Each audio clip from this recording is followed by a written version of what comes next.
So I thought we'd just do a silent meditation together. One last time, not very long, okay? Just for good luck.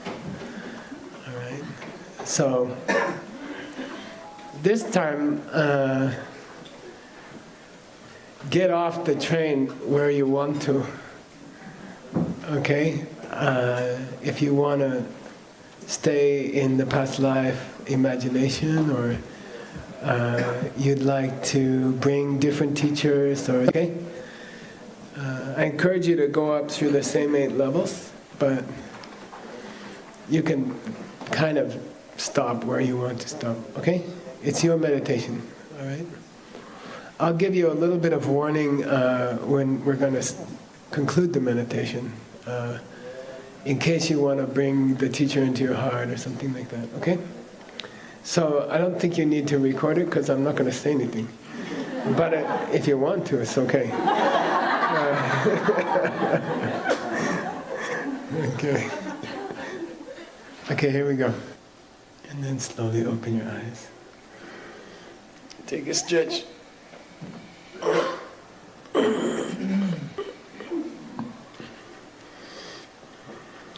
Drink something.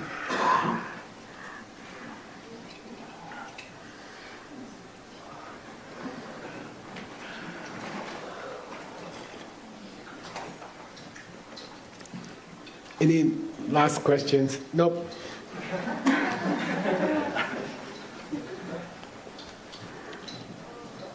And then we'll take a break. And then we'll, a little bit Nagarjuna left to do. Lots of Tim left to do. Thanks, Kashila. My question is about pattern. So if I share food, I could have butter out of milk. As a normal me, I still couldn't have butter out of sesame oil. Mm-hmm. If I take aspirin, I have a higher chance I can heal my headache. Mm-hmm. And Nagarjuna is really healing on the Marmhata, the striking point. Mm-hmm. But wouldn't it be helpful for us to understand the pattern? Why is that way? Because after a week, it's really dry. Yeah. If it's only the killing point. Okay, good. Yeah, I was thinking about this recently. So it seems like even though things are coming from me, the way it is now, there are certain patterns that are more likely. So I'm more likely to, if I take an aspirin, there's some higher percentage that I will fix my headache than if I eat a rock. And yeah, and then for example, in the Wheel of Life, if the question comes up in the Wheel of Life, why are there only 5 choices of rebirth? If the actions we do are infinite, if there are infinite choices of what I do, and then why are there patterns? Why are there only 5 rebirths? And it's tempting, you know, I think the mind wants to go... I'll just answer in the Nagarjuna way. I think the mind wants to say, the mind doesn't want to let go of, there are some things that do something, you know? The mind doesn't want to let go of it. So if Geshe says the total number of permutations, the different possibilities are only 5 for rebirth, then part of your mind wants to say, oh, well, that much butter comes from milk, you know. That's a pattern, but patterns have some inherent existence. They are natural somehow, right? The mind wants to hold on to that. And so I just encourage you to, you know, when students ask about it, should I follow my doctor's advice? I have breast cancer, should I have an operation or not? Then my Lama would always say, follow your doctor's advice, do what your doctor says, and then help other sick people at the same time. But don't just, eat bananas or something. And in theory, you could eat bananas and get cured of cancer. So I would say, if to answer that question, I'd say we have beginningless time. So you kind of have to imagine we live in a world which is a result of our own habits for beginningless time.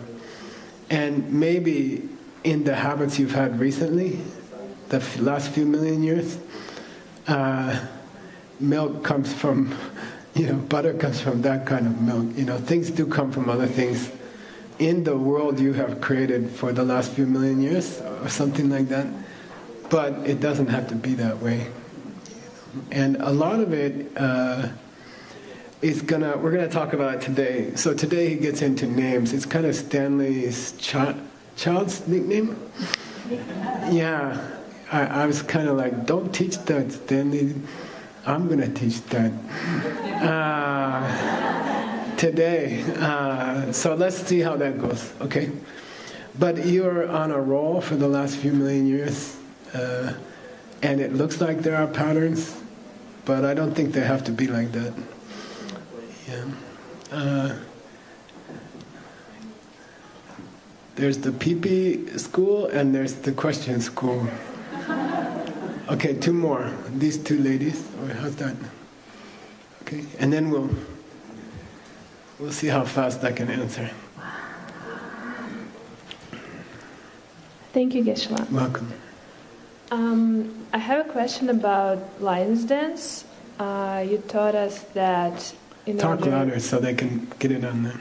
In order to see emptiness, when we see emptiness directly, first we see the emptiness of ourselves. Mm-hmm. So, and in lion dance meditation, we're focusing on our teacher's emptiness. Mm-hmm. So the question is this meditation enough to see emptiness directly, or like any others meditations? Mm-hmm. Yeah, good question.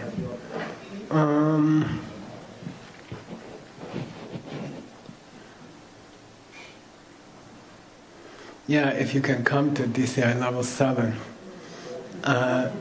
you could add it to the lion's dance. So DCI level 7, I think, is Tianjin, China, if you don't have anything to do, near Beijing.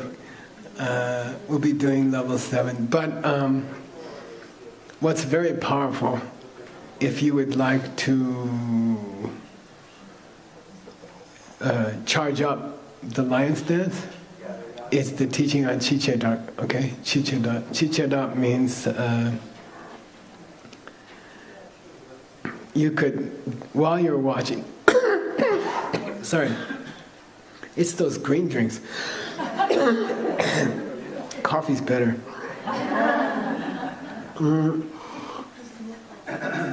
While you're doing the Lama, while you're focusing on the Lama, it's Chi means you can say.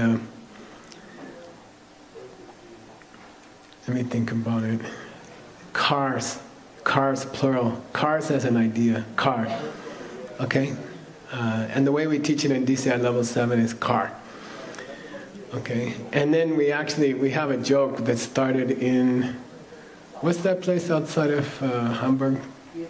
Yesterberg. We drove a car almost into the building, and we got permission.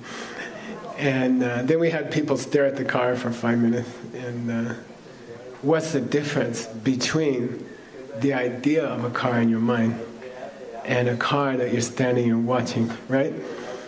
And in the lower schools of Buddhism, and what makes them lower school, is they think there's a difference. So when you think about car as an idea or a picture in your mind, and then you look at a car, the lower school of Buddhism would say the idea of a car is unchanging.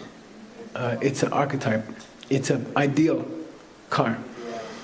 And then they would say the actual car in front of you is a manifestation of that idea. So that you can't drive the idea to Tucson today, but you can drive the car to Tucson today.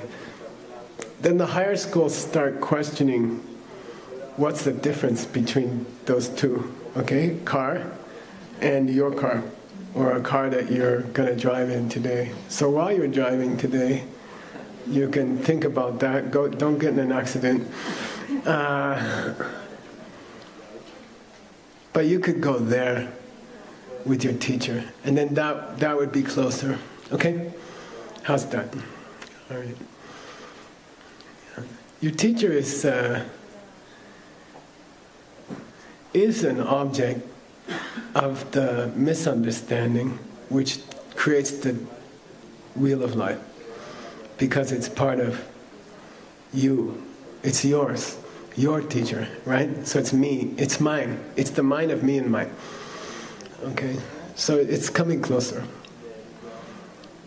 It's the most important thing you own. How's that? Okay.